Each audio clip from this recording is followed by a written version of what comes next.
ಕೇಂದ್ರ ಸಚಿವ ಎಚ್.ಡಿ. ಕುಮಾರಸ್ವಾಮಿ ಹಾಗೂ ಮದ್ದೂರು ಕಾಂಗ್ರೆಸ್ ಶಾಸಕ ಕೆಎಂ ಉದಯ್ ನಡುವಿನ ವಾಕ್ಸಮರ ಇದೀಗ ಹೆಚ್ಚು ತಾರಕಕ್ಕೇರಿದೆ.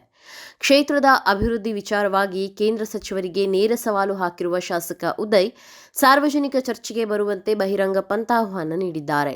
3 ತಿಂಗಳು 6 ತಿಂಗಳಿಗೆ ಬಂದು ಭಾಷಣ ಮಾಡಿ ಕಣ್ಣೀರು ಸುರಿಸಿಕೊಂಡು ಜನರನ್ನ ಮರಳು ಮಾಡುವ ಜಾಯಮಾನ ನನ್ನದಲ್ಲ ಎಂದು ಮದ್ದೂರು ಶಾಸಕ ಕೆಎಂ ಉದಯ್ ಆಕ್ರೋಶ ವ್ಯಕ್ತಪಡಿಸಿದ್ದಾರೆ. ಇತ್ತೀಚೆಗೆ ಮದ್ದೂರಿಗೆ ಆಗಮಿಸಿದ್ದ ಎಚ್.ಡಿ. ಕುಮಾರಸ್ವಾಮಿ ಕ್ಷೇತ್ರದ ಮತದಾರರು ಹಾಲಿ ಸರ್ಕಾರದ ವಿರುದ್ಧ ರೋಸೋಗಿದ್ದಾರೆ ಎಂದು ಹೇಳಿಕೆ ನೀಡಿದರು. ಇದಕ್ಕೆ ತಿರುಗೇಟು ನೀಡಿರುವ ಶಾಸಕ ಉದಯ್ ತಾಲೂಕು ಕ್ರೀಡಾಂಗಣದಲ್ಲಿ ಸಾರ್ವಜನಿಕರ ಸಮಕ್ಷಮ ಚರ್ಚೆ ನಡೆಸೋಣ ಎಂದಿದ್ದಾರೆ. ಜೆಡಿಎಸ್ ಶಾಸಕರ ಅವಧಿಯಲ್ಲಿ ಆದ ಅಭಿವೃದ್ಧಿ ಹಾಗೂ ತಮ್ಮ 3 ವರ್ಷಗಳ ಅವಧಿಯಲ್ಲಿ ಆಗಿರುವ ಅಭಿವೃದ್ಧಿಯ ಅಂಕಿಅಂಶಗಳನ್ನು ಜನರ ಮುಂದಿಟ್ಟು ಚರ್ಚಿಸಲು ತಾನು ಸಿದ್ಧ ಎಂದು ಸವಾಲೆಸೆದಿದ್ದಾರೆ. 6 ತಿಂಗಳು 3 ತಿಂಗಳಿಗೆ ಕ್ಷೇತ್ರಕ್ಕೆ ಬಂದು ಅವರ ಬಾಲಂಗೋಚಿಗಳಿಗೆ ಸಮಾಧಾನದ ಹೇಳಿಕೆಗಳನ್ನು ನೀಡುವುದಲ್ಲ. ನಾನು ಶಾಸಕನಾಗಿ ಕೇವಲ 3 ವರ್ಷಗಳು ಕಳೆದಿದೆ.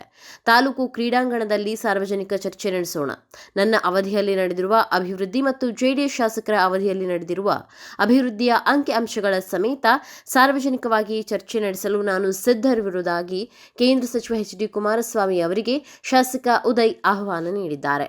ಮಾತನ್ನ ಮುಂದುವರೆಸಿದ ಶಾಸಕ ಉದಯ್, ಮದ್ದೂರು ನಗರದಲ್ಲಿ ಹಾದು ಹೋಗುವ ಕೆಮ್ಮಣ್ಣು ನಾಲೆಯನ್ನ 100 ಕೋಟಿ ರೂಪಾಯಿ ವೆಚ್ಚದಲ್ಲಿ ಅಭಿವೃದ್ಧಿಪಡಿಸಲಾಗಿದೆ ಎಂದಿದ್ದಾರೆ. ಇದರೊಂದಿಗೆ 17 ಕೋಟಿ ವೆಚ್ಚದಲ್ಲಿ ಒಳಚರಂಡಿ ಕಾಮಗಾರಿ ಹಾಗೂ ನಾಲೆಗೆ ಕೊಳಚೆ ನೀರು ಸೇರದಂತೆ ತಡೆಯಲು 4 ಕೋಟಿ ರೂಪಾಯಿ ವೆಚ್ಚದ ವ್ಯವಸ್ಥೆ ಮಾಡಲಾಗಿದೆ ಎಂದು ತಿಳಿಸಿದ್ದಾರೆ. ಕೇವಲ ರಾಜಕಾರಣ ಮಾಡುವುದಕ್ಕಾಗಿ ತಾನು ಬಂದಿಲ್ಲ.